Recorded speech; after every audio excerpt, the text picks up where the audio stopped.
তিল আমড়ার চাটনি বানানোর জন্যে এখানে আধা কিলো আমড়া নিয়ে নিয়েছি, খোসাটা ছাড়িয়ে নিয়েছি। এখানে অর্ধেকটা নারকেল কুড়িয়ে নিয়েছি। এখানে 2 টেবিল স্পুন তিল রয়েছে, এটা কাঁচা তিল। এই নারকেল আর তিল একসাথে পেস্ট করে নেব একটা, আর আমড়াটাকে একটু সিদ্ধ করে নেব। এখানে আমড়াটা সেদ্ধ করে নিয়েছি। এটা কিন্তু বিলাতি আমড়া না, দেশি আমড়া। আর এখানে তিল আর নারকেলটা পুরো বেটে একটা পেস্টের মতো বানিয়ে নিয়েছি। এবার এখানে একটা প্যান বসিয়ে দিয়েছি, দিয়ে দিয়েছি 1 টেবিল স্পুন সাদা তেল, দিয়ে দেব হাফ চামচ 5 ফোড়ন।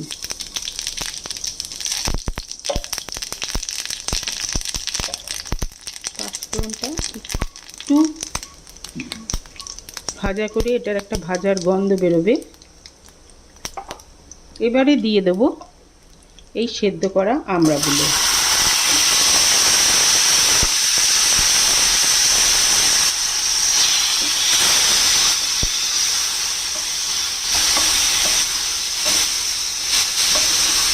দিয়ে এটাকে অল্প একটু স্লাইসলি ভাজা করে নেব। এটা দেব অল্প একটু 1/4 টিস্পুন হলুদের গুঁড়ো।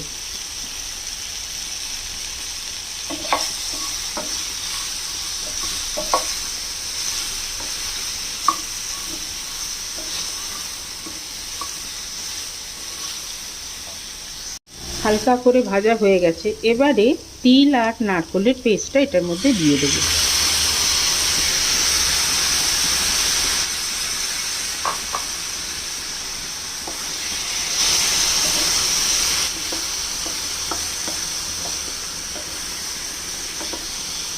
এটাকে এবারে নাড়তে হবে যাতে এটার কাঁচা গন্ধটা চলে যায়।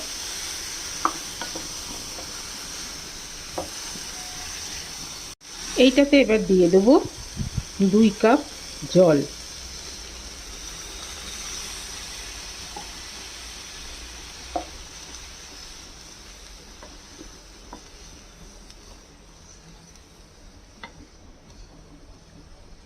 সাথে আমরা যে সেদ্ধ করেছিলাম সেই জলটাও দিয়ে দেব।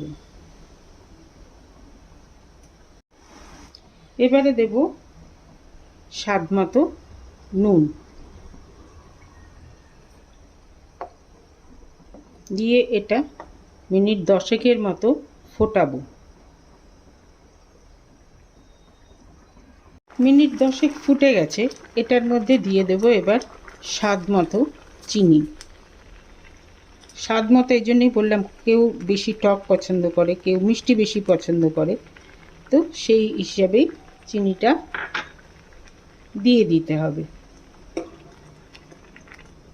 এবার এটাকে আবার ফোটাবো, চিনিটা গলবে, আর আমড়াগুলোর মধ্যেও কিন্তু এই মিষ্টি রসটা ঢুকবে।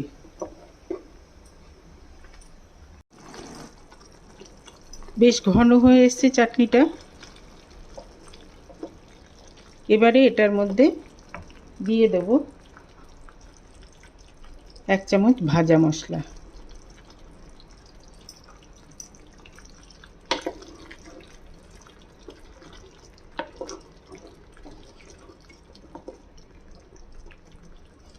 ব্যাস, তিল দিয়ে আমড়ার চাটনি রেডি। রেসিপিটা যদি ভালো লেগে থাকে তাহলে অবশ্যই লাইক করবেন, শেয়ার করবেন, আর কমেন্ট বক্সে জানাবেন। সাবস্ক্রাইব করতে ভুলবেন না। ব্যাস, এবার এটাকে নামিয়ে দেব।